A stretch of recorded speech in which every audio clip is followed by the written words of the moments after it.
Aujourd'hui, on a le plaisir de recevoir Clovis Maillet pour une conférence qu'il a intitulée « D'autres histoires possibles ». Je vais vous présenter très brièvement Clovis avant de céder la parole à Nina, qui est à l'origine de cette invitation. Donc, Clovis Maillet est historien, artiste. Il est l'auteur d'une thèse soutenue à l'EHESS sur la parenté hagiographique médiévale sous la direction de Jean-Claude Schmitt. La thèse s'intitulait « La parenté hagiographique 13e-15e siècle », publiée en 2014. Clovis Maillet est spécialiste des questions de genre et de parenté dans la culture visuelle et cléricale médiévale. Son ouvrage « Les genres fluides de Jeanne d'Arc aux saintes trans » est paru en 2020 aux éditions Arquet. Un Moyen-Âge émancipateur avec Thomas Golsen est publié en décembre 2021 aux éditions Même pas l'hiver. Avec Louise Hervé, Clovis Maillet pratique la performance, l'installation et réalise des films depuis le début des années 2000. Ils ont publié Attraction étrange en 2012, Spectacle sans objet en 2014 et L'Iguane en 2017. Merci Maxime. Peut-être simplement en quelques mots vous dire très rapidement d'où vient cette invitation à Clovis. Ça fait maintenant, c'est la 4e année où depuis que je suis arrivée dans cette école, j'enseigne le cours d'histoire de l'art en année 1, donc ce qu'on pourrait appeler le cours d'histoire de l'art canonique. Et je suis arrivée avec sans doute beaucoup de certitudes et j'ai aujourd'hui beaucoup de questions.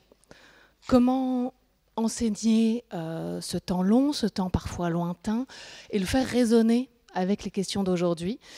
Et il me semble que des voix et des propositions comme celle de Clovis Maillet sont justement celles qui peuvent nous faire avancer dans cette réflexion. Mais il se trouve que cette réflexion, nous, enseignants et enseignantes, on ne la développe pas tout seul, on la développe au contact de la fréquentation des étudiants et des étudiantes, des écoles de beaux-arts en général, de l'école des beaux-arts de Marseille en particulier. Et c'est pour ça que plutôt que de parler longtemps, j'avais envie de faire entendre des étudiants d'année 1, Hugo et Swan, Hugo Gérardi et Swan Brasseur, qui très rapidement vont essayer de poser quelques mots sur pourquoi écouter d'autres histoires possibles de Clovis Maillet en école d'art aujourd'hui. Je vous cède le micro. Bonjour. Lorsque Nina elle nous a annoncé la venue de Clovis Maillet, elle nous a aussi proposé de le présenter. Et pour nous, ça faisait sens parce que les travaux de Clovis Maillet, ils parlent de nouvelles façons d'envisager les choses et de nouveaux regards possibles. On est ici dans une école d'art, un lieu qui tendrait à repenser les manières d'enseigner. Ces connaissances infusent nos travaux, mais comment les regarder et les appréhender ? En questionnant l'histoire des sujets contemporains, en questionnant l'histoire sur des sujets qui nous semblent très contemporains, on en comprend notre vision faussée et biaisée. Que la façon dont on nous l'a enseignée n'en est qu'une parmi tant d'autres, et qu'il existe une multitude de regards sur notre passé. Ces récits de plus en plus partagés sont essentiels à une compréhension plus honnête et globale de ce dont nous héritons. L'histoire est plurielle et trouver nos propres clés pour la lire est primordial pour savoir quoi faire de ce que l'on nous apprend et qu'est-ce que l'on pourra lire à travers ces lignes. Et je pense qu'on pourrait finir en disant qu'on est honoré de vous avoir aujourd'hui et que c'est un plaisir d'introduire cette conférence pour nous. Merci.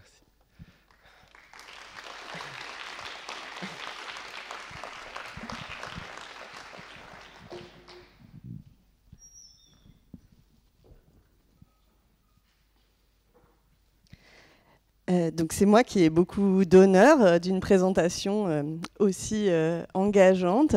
Donc merci beaucoup à l'école de m'avoir invitée, merci à Nina et merci à vous pour votre présentation. Donc je voulais commencer cette conférence en citant un artiste qui s'appelle Chris Vargas, qui nous dit, je le traduis en français, pendant des millénaires, le patriarcat a eu son histoire. Depuis quelques années, depuis les années 1970, les féministes blanches ont eu leur Her Story. Mais maintenant, les personnes transgenres ont enfin une Here Story de genre neutre qui leur appartient.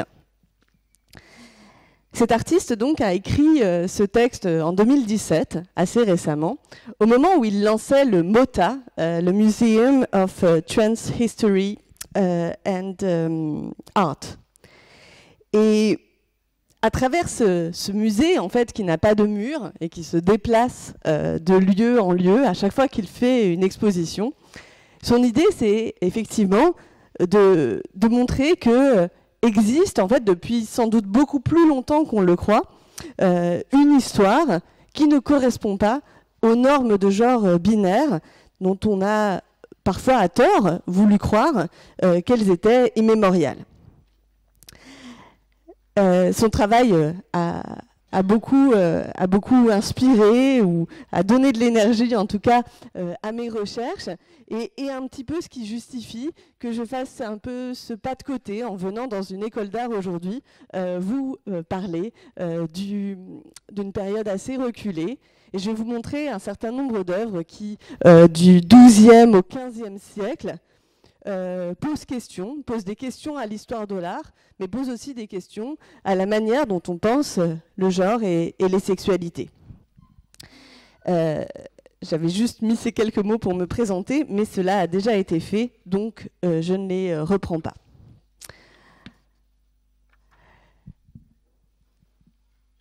Donc je vous présente en 3 parties 3 œuvres clés qui sont pas des à côté, pas des petits fonds de couloir de l'histoire de l'art, des œuvres majeures qui sont régulièrement enseignées dans les cours d'histoire de l'art tout à fait canoniques, mais dont je vais essayer de montrer que certains aspects de ces œuvres, parce qu'elles touchaient à des questions de genre ou de sexualité, semblent en avoir obscurci le sens et ont été systématiquement contournés, ou pas tout à fait systématiquement, mais souvent contournés par les historiens de l'art.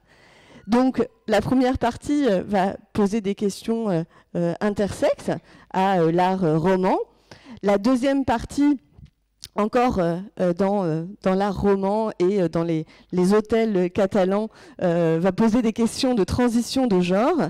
Et la troisième partie, que j'ai appelée le saint patron des queens, est peut-être une hypothèse un petit peu audacieuse pour proposer un nouveau culte à Jérôme de Stridon, qui a traduit la Bible en latin.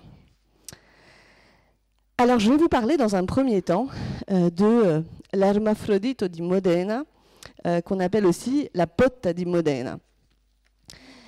Donc, c'est une sculpture qui se trouve sur la cathédrale de Modène. Modène, une ville qui est aussi beaucoup connue pour ses vinaigres aujourd'hui, mais qui était une capitale et le centre de pouvoir politique assez complexe au cours du XIIe siècle. En quelques mots, je vous explique. Donc là, on a la vision que l'on a de la façade quand on est sur la grande place de Modène. Et la sculpture dont je vais vous parler, on la voit d'ici. On la voit mal, mais on la voit quand même. En l'occurrence, elle est à côté de l'échafaudage, puisqu'il y avait des travaux ce jour où j'y suis allée sur la cathédrale. Donc la cathédrale de Modène, elle a été construite dans un contexte spécifique qui est celui de la querelle des investitures. Donc la querelle des investitures, c'est une querelle dont je ne vais pas vous expliquer tous les détails à ce moment-là, mais vous pouvez imaginer que c'est le plus grand conflit politique du XIIe siècle, puisqu'il opposait le pape et l'empereur, pour savoir qui avait le droit de donner l'investiture aux évêques. C'est une question de prééminence entre le pouvoir spirituel qui appartenait au pape et le pouvoir temporel, le pouvoir donc du temps présent qui appartenait aux dignitaires politiques. Et il y avait à Modène à ce moment-là une aristocrate que l'on voit sur cette image lorsque on translate les reliques de Geminiani. Donc c'est une femme qu'on voit ici en haut à droite de l'image, qu'on appelait la soldate du pape, ou le guerrier du pape. C'est Mathilde de Canossa qui dirigeait les armées du pape contre les armées impériales. Et quelques années avant la translation des reliques de Geminiano, eh bien, l'évêque avait été destitué parce qu'il avait pris ouvertement parti pour l'empereur. Il fallait donc résoudre ce conflit et Mathilde de Canossa fait déplacer les reliques d'un saint important, Geminiano, et finance largement la construction de cette cathédrale. Vous avez ici Mathilde habillée presque en pape. Et sur cette cathédrale, dont il était important que je vous donne quelques éléments sur sa constitution, eh bien, sur cette cathédrale, il y a un décor qui vise à défendre cette idée que l'Église est l'anticipation du monde à venir et que c'est le pape qui est le mieux placé pour faire le lien entre la population et le monde de l'au-delà. Et je vous montre enfin ce détail de la cathédrale sur lequel je voulais m'attarder, c'est cette sculpture. Donc cette sculpture est sur le toit de la cathédrale, mais elle est tout à fait visible depuis la place. Elle n'est pas cachée, elle n'est pas trop petite, on la voit à l'œil nu quand on est sur la grande place du Duomo. Donc ce n'est pas du tout une image qu'on a cherché à dissimuler dans un recoin de la cathédrale.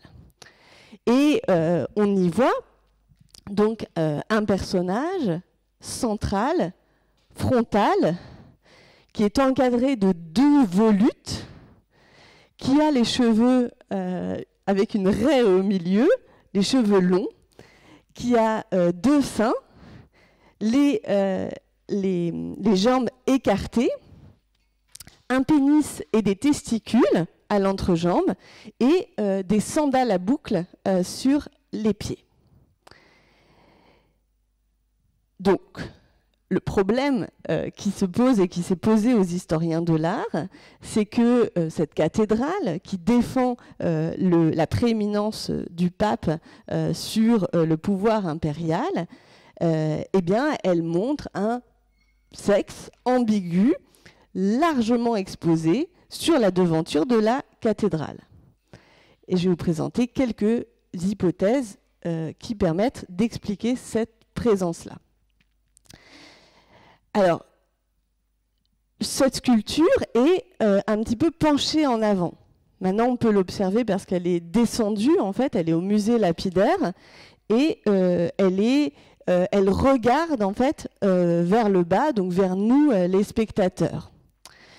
Elle est entre 2 autres sculptures sur le toit, ce qu'on appelle incorrectement les métopes, un hybride qui est à tête d'oiseau et est en train de manger un serpent, et 2 jeunes filles, a-t-on l'habitude de dire, l'une est la tête en haut et l'autre la tête en bas. Et au milieu de cela, la sculpture semble nous regarder, tout en maintenant avec ses mains ses jambes largement écartées pour exposer son entrejambe. La première chose que l'on a essayé de comprendre, c'est d'où pouvait venir l'idée de présenter ce type de personnage sur une cathédrale.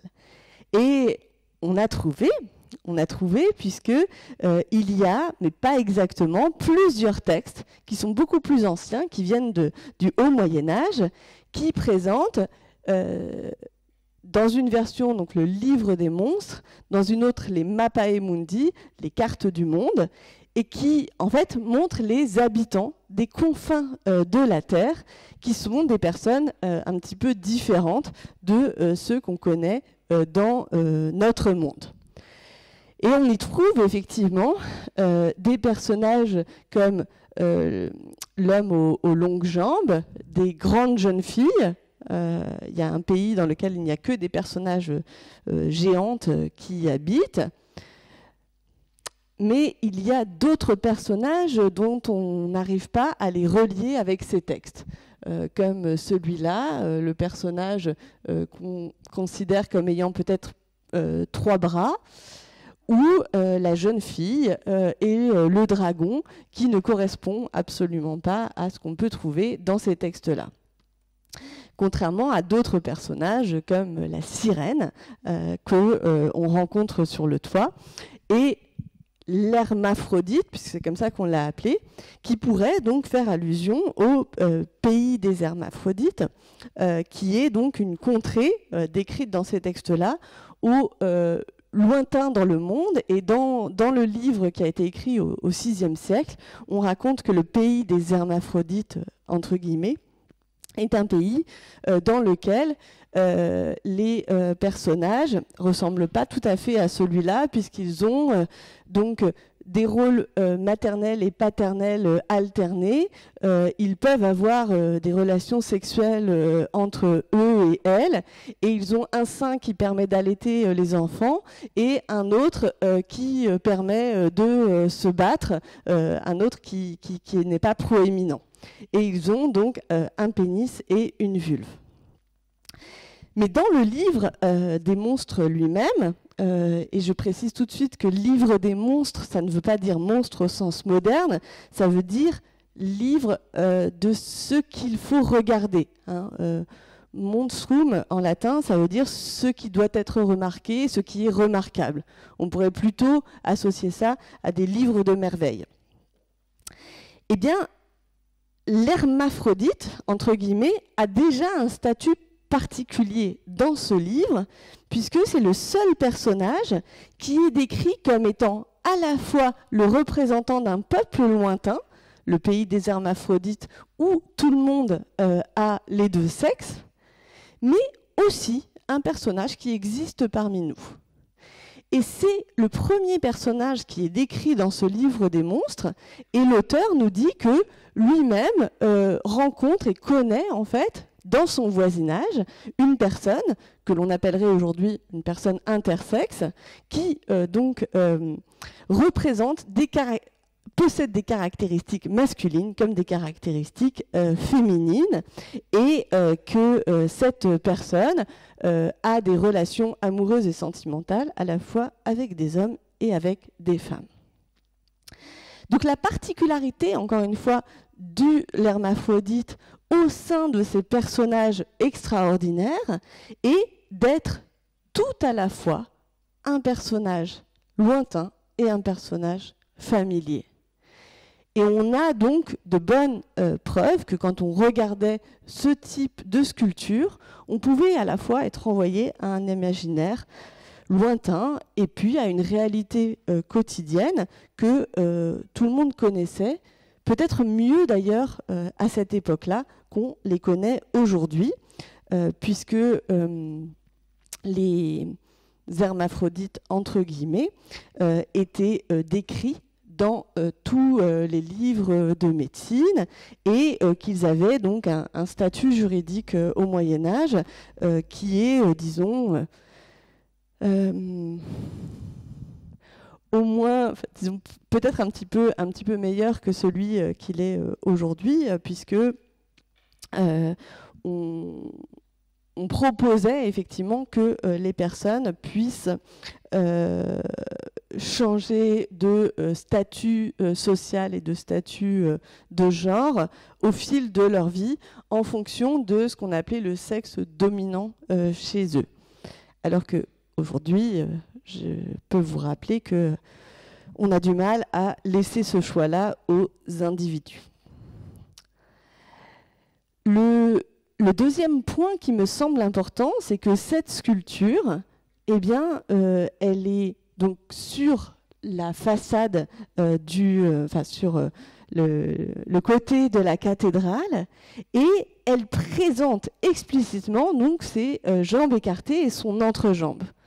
Et cette présentation explicite de l'entrejambe, eh bien, c'est un motif visuel que l'on retrouve sur tous les aspects dans d'autres endroits de la cathédrale. Alors, notamment, là, je vous montre les parties les plus connues de la cathédrale, qui sont le cycle de la Genèse. Et juste autour, eh bien, on voit des sirènes, de multiples sirènes qui ont donc des queues bifides qui sont écartées et qui présentent leur entrejambe. Mais la plupart des sirènes de la cathédrale de Modène portent un vêtement à l'entrejambe et n'exposent pas leur sexe aussi directement que notre hermaphrodite, entre guillemets.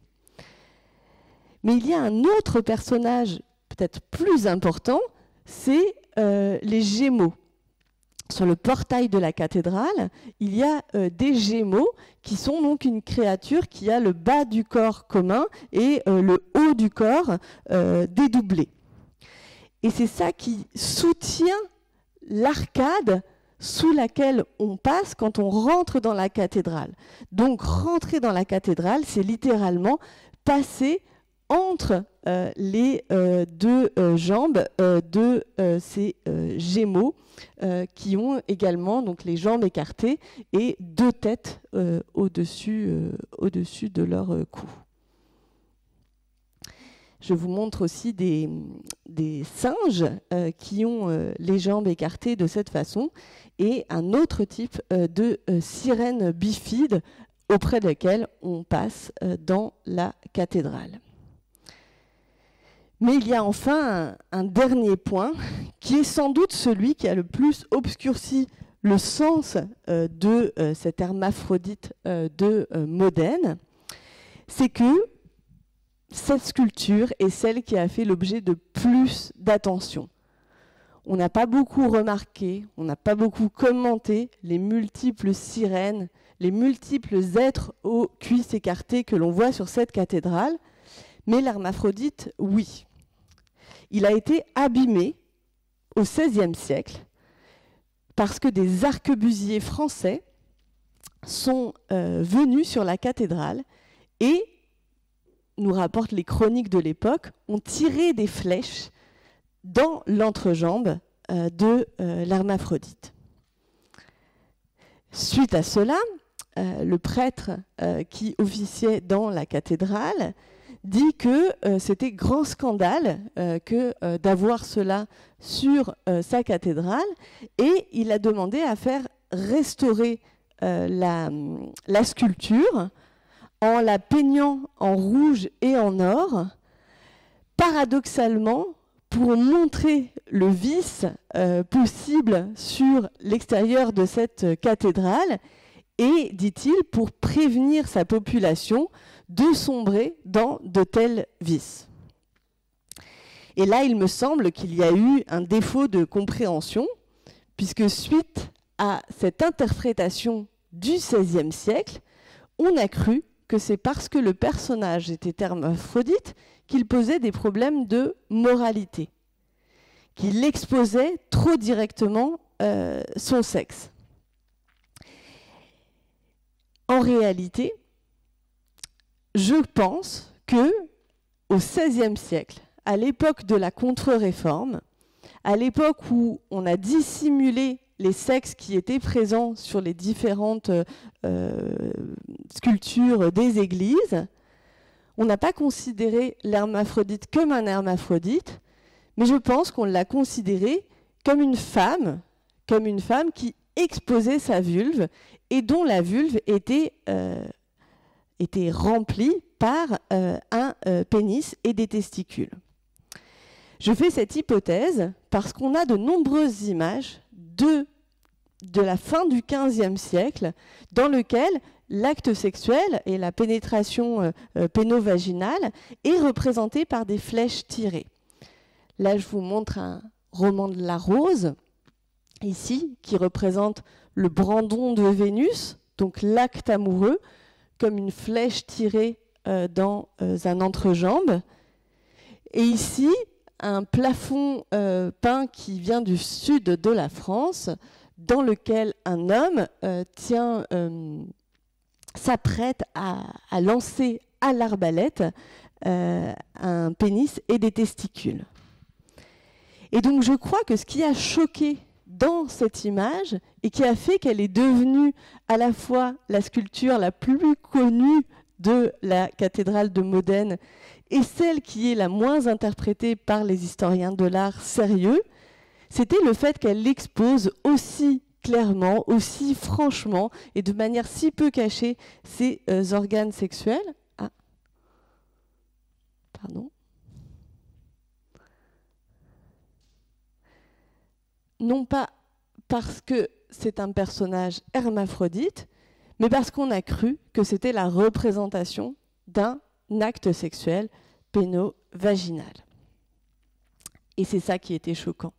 Au XVIe siècle, c'était la sexualité que nous, on appellerait hétérosexuelle, qui était considérée comme amorale, tandis que, sans doute, la présence de personnes dites hermaphrodites sur les façades d'une cathédrale n'attirait pas tant que ça l'attention. Deuxième partie, une transition de genre parmi les chapiteaux et les autels. Je vais maintenant vous parler d'une église, qui est une église très importante, à peu près de la même période, l'église Notre-Dame, la Madeleine de Vézelay. C'est une église de pèlerinage importante en Bourgogne parce qu'elle détenait les reliques de Marie-Madeleine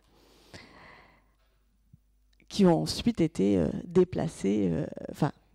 qui ont ensuite été concurrencées par les reliques d'Aix-en-Provence, ce qui a provoqué la fin des pèlerinages en Bourgogne à Vézelay. Donc c'est une église où passait beaucoup de monde, beaucoup de dignitaires importants, et qui était rattachée à l'abbaye de Cluny, abbaye très importante. Et au milieu de cette église, à la croisée du transept, on a rencontré ce personnage-là. Ce personnage est identifié sans aucune ambiguïté comme étant quelqu'un qu'on appelait à l'époque Sainte Eugénie. Une sainte, donc, de l'Antiquité tardive, qui est morte au IVe siècle, et qui a passé une partie de sa vie sous une identité masculine, une autre sous une identité féminine. Ou plus exactement, qui a commencé sa vie sous un statut de femme, est ensuite devenu un moine, puis est redevenue une fille et a souffert du martyre. Donc une double transition de genre dans le parcours de ce personnage. La scène qui est représentée est celle qui était la plus courante dans les images de cette époque-là, c'est ce qu'on appelle son procès. Puisque le personnage dont je vous parle, qu'on appelait donc Sainte Eugénie, est en fait le personnage qui est au milieu du chapiteau. C'est un moine, donc, un moine tonsuré, qui s'appelle Eugène, à ce moment-là de l'histoire. C'est un moine, donc, qui a voulu fuir ses parents pour rentrer dans un monastère en se disant eunuque. Donc, eunuque, c'est une identité sexuée, peut-on dire, qui n'existe plus aujourd'hui, mais qui était courante dans l'Antiquité tardive et pendant tout le Moyen-Âge dans la partie orientale de l'Empire. Et donc ce personnage, ce moine eunuque, se retrouve accusé d'avoir violé une femme. Ça, c'est le personnage que vous avez à gauche de l'image, qui s'appelle Mélanie dans l'histoire. Et cette Mélanie est un personnage très négatif qui a fait une fausse accusation contre le moine Eugène. Donc ici, c'est son procès, un procès pour viol. Et j'aime à rappeler qu'au Moyen-Âge, les procès pour viol étaient extrêmement fréquents et avaient des peines très fortes. On pouvait être condamné à mort pour avoir violé une femme. Donc c'est un procès très important. Et au moment de ce procès, le moine Eugène décide de s'auto-dévêtir et choisit donc lui-même de se déshabiller et de se faire reconnaître par le juge, qui est le personnage à gauche de l'image, et qui est en fait son propre père.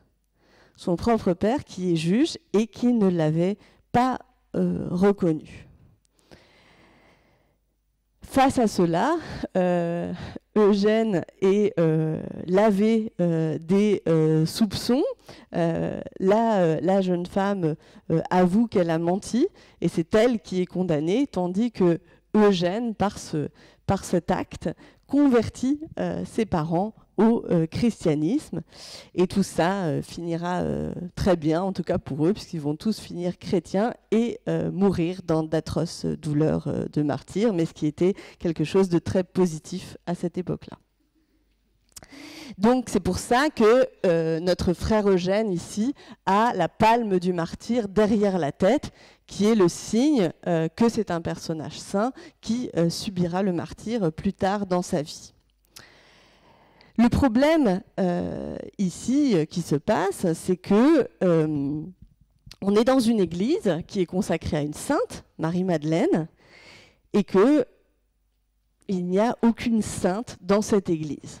Il n'y a pas de Madeleine, il n'y a même pas la Vierge Marie.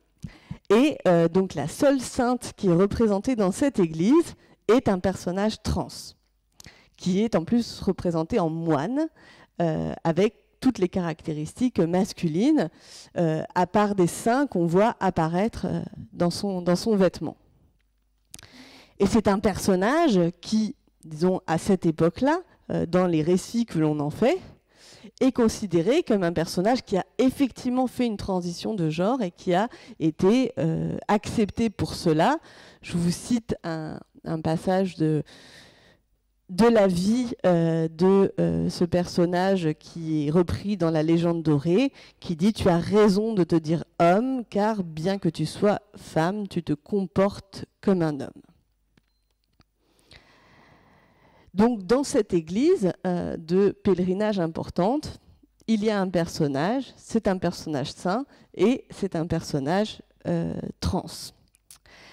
C'est pas le seul personnage de l'histoire de la sainteté qui ait connu une ou plusieurs transitions de genre.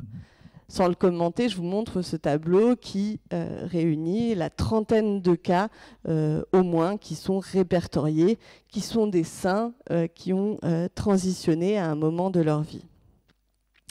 Mais celui-là, il apparaît dans l'église de Vézelay et comme un seul personnage féminin positif. Je vois que le temps passe et donc je vais essayer d'accélérer ma démonstration.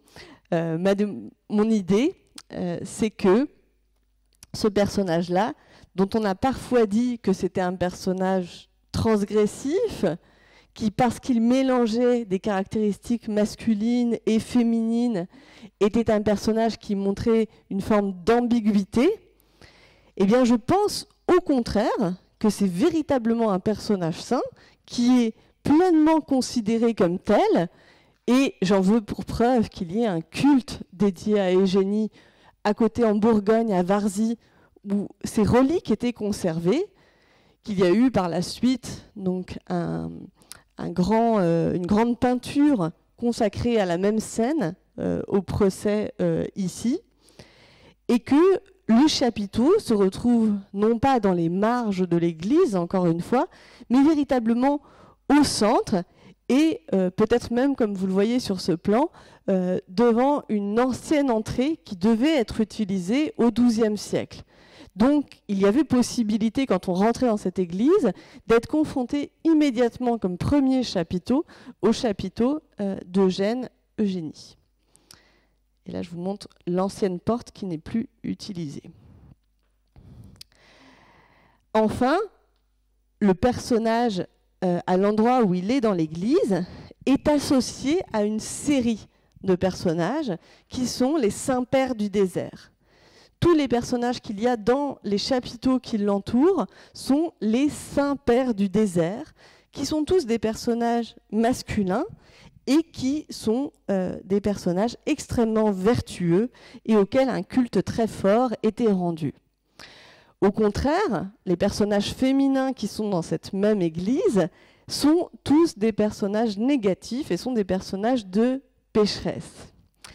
Donc paradoxalement, dans cette église, beaucoup d'historiens de l'art, et il y a eu au moins 3 thèses depuis 10 ans qui ont été consacrées à cette église, donc ce n'est pas une église qui est en défaut d'interprétation, ont cherché soit à contourner le problème, soit à essayer d'expliquer qu'est-ce qu'il y avait de sainteté féminine dans ce chapiteau d'Eugénie.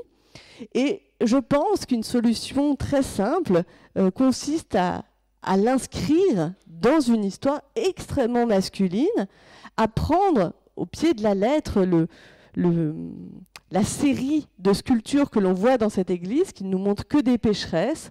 Pensez que le programme est un programme qui est essentiellement misogyne et qui vise à montrer la propension des femmes au péché, mais que Sainte Eugénie n'est absolument pas considérée comme appartenant à ce schéma-là, puisque c'est véritablement un personnage qui s'est exprimé par sa transition masculine et qui est considéré avec toutes ses qualités masculines. Un personnage trans, donc, mais qui n'en est pas moins inscrit dans un programme extrêmement misogyne.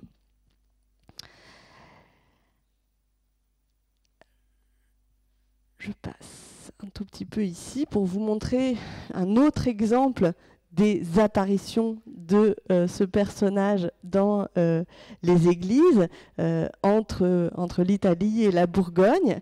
Il y a eu un culte en Catalogne qui a été consacré à ce personnage-là, dont on trouve notamment ce frontal. Donc c'est un devant d'autel qui vient d'une petite église catalane, celle de Saga, qui est consacrée à Eugénie.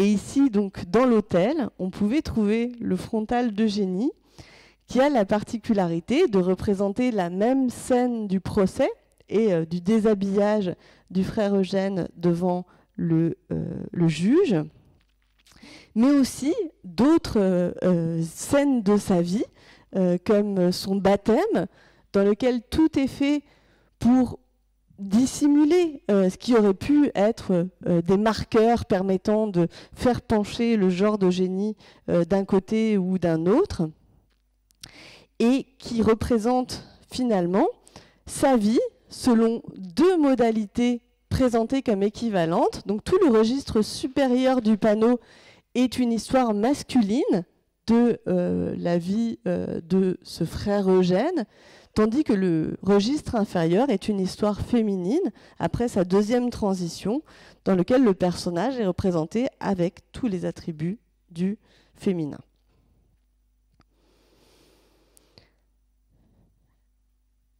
Alors ici, un panneau qui a été restauré et qui correspond aux couleurs qui devaient être celles du panneau, qui est lui un petit peu plus abîmé. Et je voulais vous montrer aussi, puisque ça m'a été envoyé hier, un fanzine qu'a fait quelqu'un qui s'appelle Frédéric Clément, qui avait assisté à une conférence où j'avais montré ce panneau et qui m'a dit qu'il en avait fait un fanzine qu'il avait distribué depuis. Et je vais terminer cette conférence par un troisième petit chapitre qui est ce qui est peut-être le plus difficile à identifier dans la culture médiévale, c'est les tentatives que l'on pourrait faire pour dessiner une histoire transféminine du Moyen-Âge. Comme je vous l'ai dit, les personnes intersexes sont finalement assez bien présentes, assez bien représentées et assez bien connues dans la culture médiévale. Les personnages transmasculins sont également relativement présents et faciles à identifier puisqu'ils ont été associés à une histoire extrêmement valorisée qui est celle de cette sainteté à laquelle appartient Eugène ou Sainte Eugénie, mais les personnages transféminins sont les grands absents de cette histoire. Donc je vais quand même vous présenter ce cas un petit peu délicat parce que complexe, mais qui est celui dans lequel on voit un père de l'Église qui est habillé en personnage féminin. Un personnage qui nous parle peut-être pas beaucoup en fait de transidentité, mais en tout cas qui pose des questions sur les apparences du genre à cette époque-là. Ici, on a avancé dans le temps, donc on est au début du XVe siècle, et on est dans un manuscrit qui est un peu le chef-d'œuvre de cette époque-là. C'est les Belles Heures du duc de Berry. Donc, les Belles Heures du duc de Berry, c'est un manuscrit qui a été fait par 3 peintres flamands, qui s'appellent les frères de Limbourg, qui étaient au service du duc de Bourgogne, puis du duc de Berry, qui est considéré généralement par l'histoire de l'art comme le premier grand mécène de l'espace français, puisqu'il avait une collection absolument extraordinaire de manuscrits, d'objets d'art, de sculptures et d'autres choses dont on va parler. Et donc, ce chapitre-là, on est dans un livre, dans un manuscrit, représente le père de l'Église, Jérôme de Stridon, qui est donc un théologien, docteur de l'Église, et qui est très connu pour avoir traduit la Bible en latin. Et Jérôme de Stridon est ici dans un des épisodes de sa vie que l'on connaît assez bien, qui est le moment où il était en conflit avec les moines de son monastère et que l'un des moines, qui est le personnage que l'on voit ici, a déposé des vêtements féminins dans sa cellule pour que ces vêtements féminins soient trouvés dans la cellule et que les moines l'accusent d'adultère. Donc l'adultère, c'est avoir des relations sexuelles avec n'importe qui, puisque les moines sont mariés avec l'Église, et donc toute relation autre qu'avec l'Église est considérée comme adultère. Mais selon l'histoire, Jérôme qui ne pense jamais à mal, se réveille pour la première prière du matin, qui est donc sans doute à prime. Donc prime, c'est très tôt, hein, c'est vers 1 ou 2 heures du matin. Et il prend sa lanterne, vous voyez ici qu'il a une lanterne, et il enfile le premier vêtement qu'il trouve sur son lit, et donc il enfile ce vêtement féminin, et il va à la messe ainsi habillé. Et il se retrouve à la messe et il va prier. Alors cette image pose un certain nombre de problèmes parce que c'est une image qui est une adaptation d'un texte qui est bien connu à l'époque, mais c'est la seule image qui représente explicitement le père de l'Église avec des vêtements féminins. Et je vais vous présenter rapidement les hypothèses que l'on peut avoir autour de cela. Donc,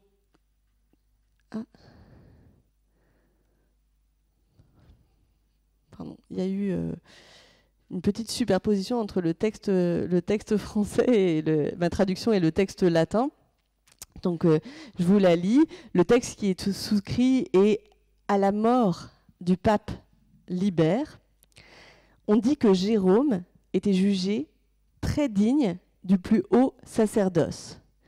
Il était acclamé par tous, mais il fut moqué honteusement par quelqu'un qui glissa un habit de femme chez lui, et le matin il fut moqué. En voyant tant de folie chez eux, il quitta les lieux. Je vous le passe ici. Donc finalement, cette image qui est frappante parce qu'elle nous montre cet homme qui a tous les attributs de la masculinité du début du XVe siècle, la tonsure, la barbe, mais aussi tous les attributs de la féminité du début du XVe siècle, cette magnifique robe bleue, pose problème. En fait, elle est explicitée très simplement par le contexte narratif. Donc, on a voulu l'accuser d'avoir une maîtresse. Il porte le vêtement de la personne dont on l'accuse. Il trouve ses camarades ridicules parce qu'ils se moquent de lui. Et il choisit de partir, vivre au désert, loin du monde et seul.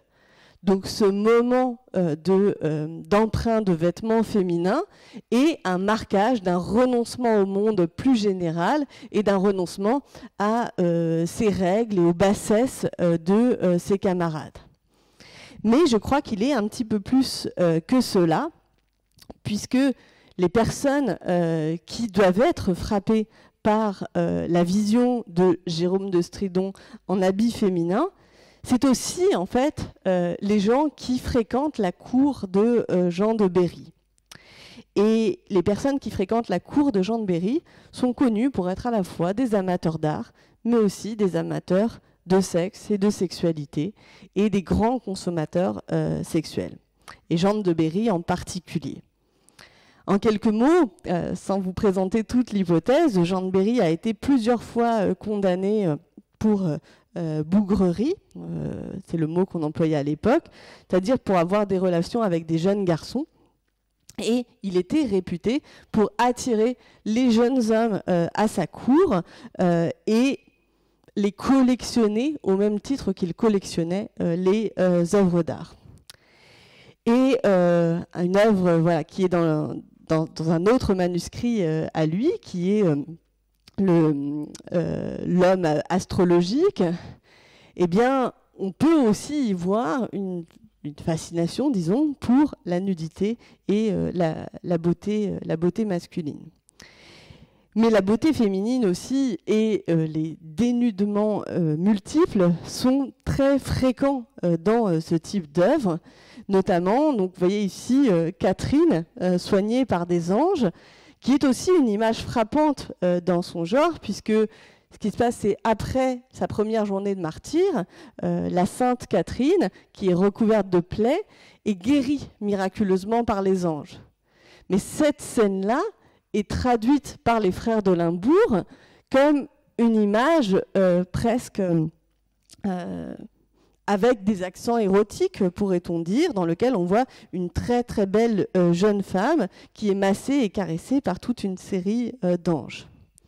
Encore un exemple dans le même manuscrit, dans les Belles Heures du duc de Berry, on voit la tentation d'un chrétien qui est observé par le même Jérôme que vous voyez à l'arrière-plan. Et ce que l'on voit sur l'image, c'est effectivement ce chrétien qui est séduit, tenté par une jeune femme très bien habillée et qui porte sur sa tête des cornettes, qui est la coiffure élégante, mais qui était condamnée par les moines à l'époque parce qu'elle faisait ressembler les femmes à des bêtes cornues ou à des animaux. Cette femme donc glisse sa main sous les vêtements de l'homme et on a l'impression de voir une scène érotique qui se joue devant nos yeux. Mais en réalité, ce n'est pas du tout ça que l'on est censé voir. C'est un chrétien qui est en train de résister à un démon déguisé en femme. Et ce que vous voyez peut-être, parce que l'image est très grande, mais de sa bouche sort un tout petit filet de sang qu'il jette, qu'il crache au visage de la démone. Et en fait, ce chrétien vient de se sectionner la langue avec les dents pour la cracher au visage de la femme. Mais je crois qu'on voit à travers cette image combien les frères de Limbourg avaient le goût pour représenter fidèlement, traduire fidèlement des textes chrétiens, tout en modifiant un petit peu le sens par cette surexposition de nudité, de caractéristiques, disons, érotiques qui venaient affleurer dans leurs tableaux. Je passe quelques exemples.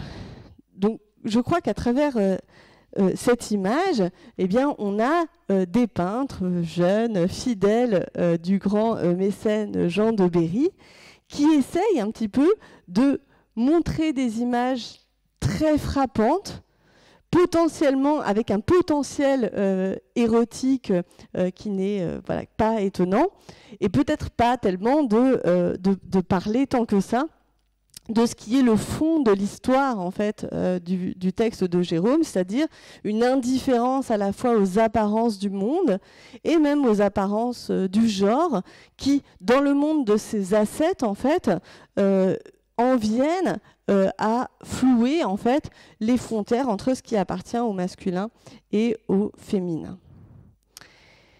Et je terminerai cela en vous montrant quelques images de ce type-là. Donc, dans les très riches heures du duc de Berry, je vous montre comment les mêmes peintres, donc les frères de Limbourg, présentent les paysans qui se tiennent au coin du feu. Et donc, si vous regardez bien un petit peu entre les jambes de ces paysans, on voit que c'est pas seulement leurs jambes qu'ils sont en train de réchauffer, mais c'est véritablement leur sexe que l'on voit très précisément, qui est même exagérément placé bas en fait dans leur physionomie, de manière à ce que ça puisse devenir un point d'attraction pour les regardeurs et pour le regardeur qui était Jean de Berry. Et je vous montre voilà, d'autres images de la façon dont on pouvait exposer ces organes sexuels dans l'art de cette époque-là, dans des circonstances beaucoup plus tragiques en fait, puisque là vous avez l'exposition de l'entrejambe d'une personne qui est en fait une femme trans, qui est une lavandière, dont on raconte l'histoire dans les 100 nouvelles à cette époque-là, et qui a été accusée d'avoir eu des relations sexuelles avec des jeunes filles, et dont on expose ici l'entrejambe pour montrer donc le pénis qui a été à l'origine de la défloration des jeunes filles de l'histoire, et qui donc a amener la honte sur tous les pères de famille qui sont les personnages au deuxième rang. Ici, un procès pour impuissance dans un manuscrit de droit, un manuscrit juridique, dans lequel il est nécessaire aussi d'exposer l'entrejambe des personnages pour pouvoir prononcer ou non le divorce, et qui est donc une manière très juridique d'exposer les organes sexuels des personnes. Et ici, peut-être pour finir, une vision beaucoup plus joyeuse de ce même type de thème dans le même manuscrit, mais c'est un moine et une moniale qui se retrouvent au bord d'un petit arbre et observent l'un et l'autre leur sexe, qu'ils dévoilent donc aux spectateurs que nous sommes, mais dans une perspective extrêmement joyeuse, et où ils consomment des fruits tout en regardant un petit peu leur propre sexe. Donc j'ai dû faire vite et écourter un tout petit peu mon argumentation, qui, j'espère, a été claire malgré tout. Je voulais vous montrer en fait en quelques mots que certaines des images, telles que celles de Vézelay et de Modène, permettent de penser une forme de plasticité au sein des représentations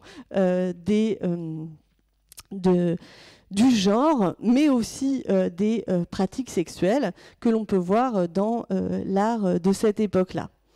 Et il me semble qu'il faut prendre la peine de ne pas se voiler les yeux devant cela, et en même temps de replacer chaque œuvre au sein de son lieu spécifique et des spécificités formelles propres à chaque type de bâtiment ou d'œuvre d'art. Et peut-être qu'en regardant de ce côté-là, on pourrait trouver quelque chose qui ne correspond pas tout à fait à l'image peut-être trop moraliste que l'on veut voir de l'art de cette époque-là, mais qui ne correspond pas non plus à ce que nous, on essaye d'imaginer ou à ce qu'on espérerait voir en termes de genre et de sexualité. Et je voulais terminer en citant Silvia Federici, à qui j'avais demandé il y a quelques années pourquoi est-ce que à un moment ça a été important pour elle, pour les combats féministes de son époque, du début des années 80, d'aller regarder ce qui se passait au Moyen-Âge. Et elle m'avait répondu: je crois que le retour au Moyen-Âge a une certaine importance. Revenir au temps pré-capitaliste nous a permis de comprendre ce qui était spécifique au monde capitaliste. Et peut-être que c'est ce à quoi nous sommes confrontés aujourd'hui, à des définitions peut-être trop strictes, naturalisantes de nos existences en termes de genre, en termes de sexualité, en termes de représentation des organes sexuels. Et parfois faire ce détour par ce monde étrange qui est celui de l'art roman, de l'art du début du XVe siècle, nous permettra de déjouer certains des pièges d'aujourd'hui. Et je vous remercie.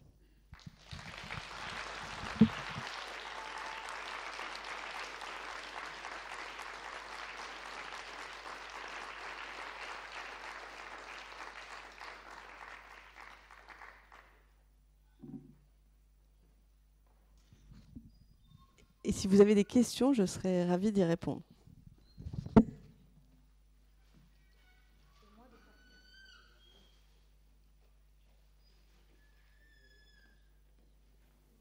Le micro quand il marchera.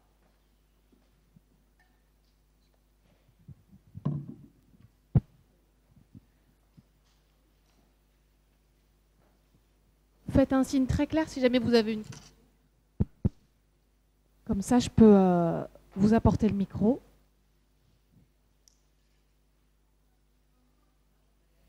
Oui.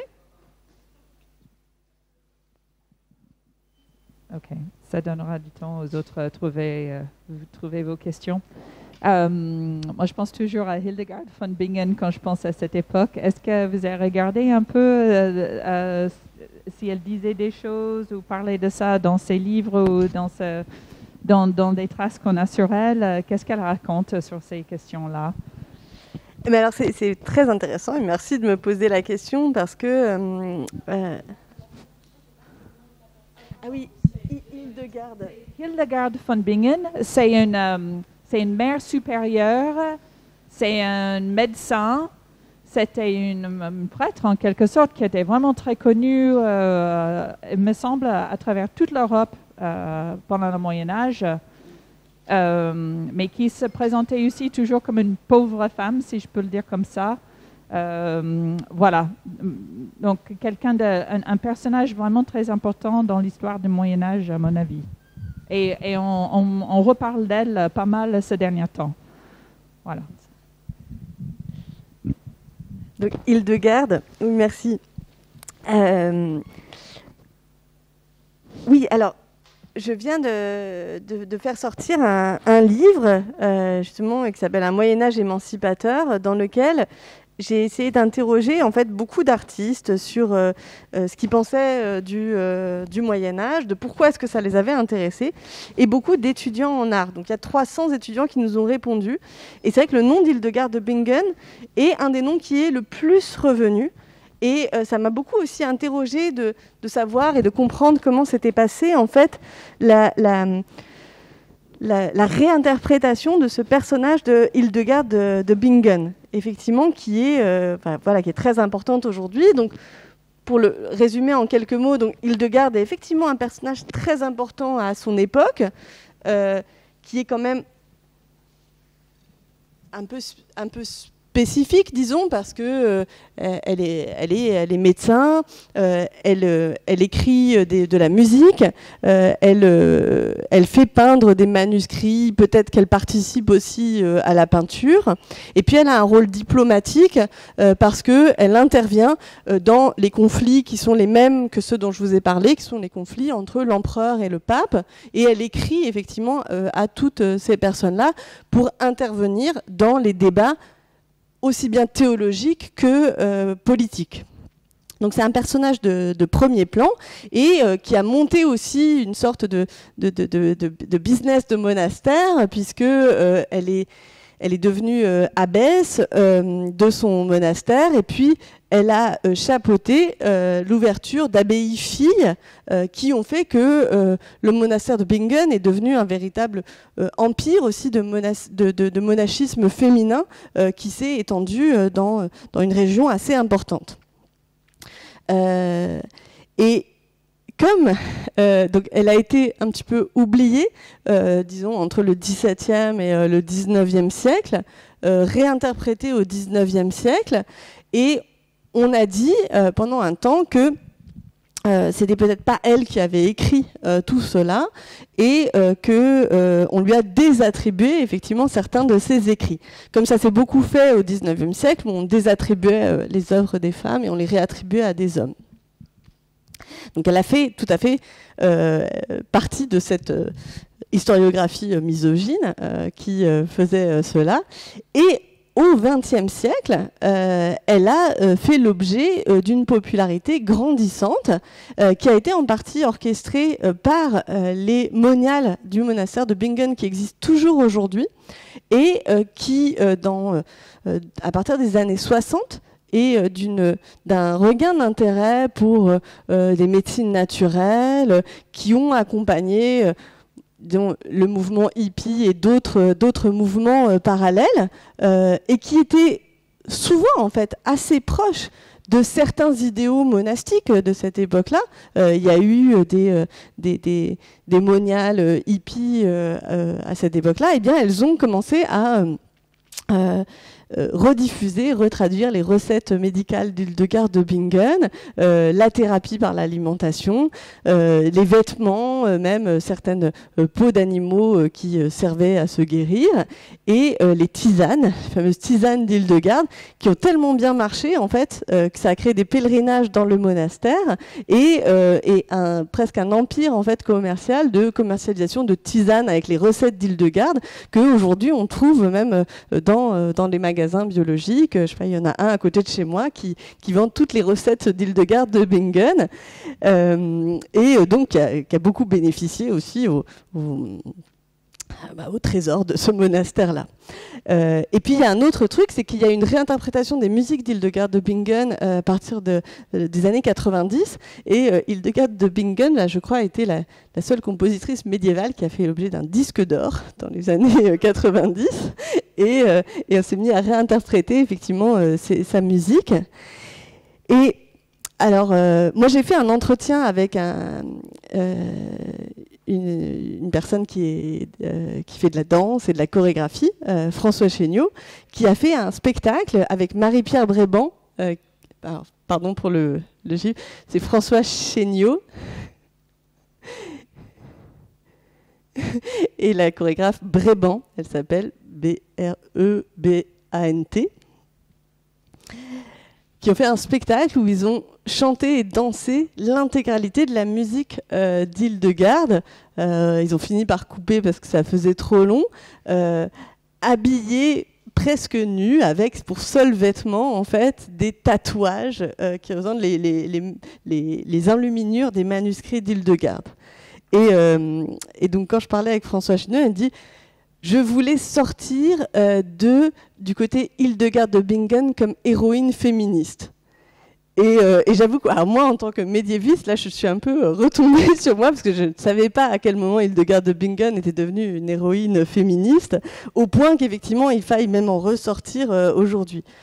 Et donc, c'est toujours une interrogation pour moi, j'avoue, parce que on est face à un personnage qui d'un point de vue d'historien, est un personnage très complexe et très paradoxal, parce que d'un côté, c'est une femme qui a beaucoup de pouvoir à son époque, qui donc peut montrer qu'au XIIe siècle, dans certaines circonstances particulières, eh bien, il y a beaucoup de freins en fait à l'éducation des femmes qui pouvaient sauter, notamment voilà, par l'apprentissage et par l'éducation. Donc, elle témoigne de ça. Elle témoigne qu'on pouvait faire beaucoup de choses à cette époque-là, mais je crois qu'elle ne témoigne que de ça. Parce que jamais dans aucun de ses textes, elle ne s'est, pour le moins du monde, engagée dans l'idée de partager en fait ses acquis avec d'autres femmes. Voire au contraire, elle redonne dans ses ouvrages médicaux toute la doxa extrêmement misogyne de cette époque qu'elle se réapproprie sans aucun problème en fait, en expliquant les faiblesses féminines, leur propension au péché, à la sexualité. Je le dis aussi, oui, il faut mieux que je le dise quand je parle à des gens. Au Moyen-Âge, les femmes sont toutes obsédées sexuelles, et tout le monde le sait, tandis que les hommes sont naturellement chastes. Et voilà, tout le monde est d'accord avec ça. Hein, donc c'est un truc qui est naturel et que tout le monde est d'accord avec ça. Et donc, Hildegard de Bingen dit la même chose. Et donc, voilà, elle partage pas du tout aucun de ses acquis là-dedans, et elle défend. C'est jamais une défenseuse de la cause des femmes, Hildegard. Mais c'est quelqu'un qui témoigne, je pense, du fait que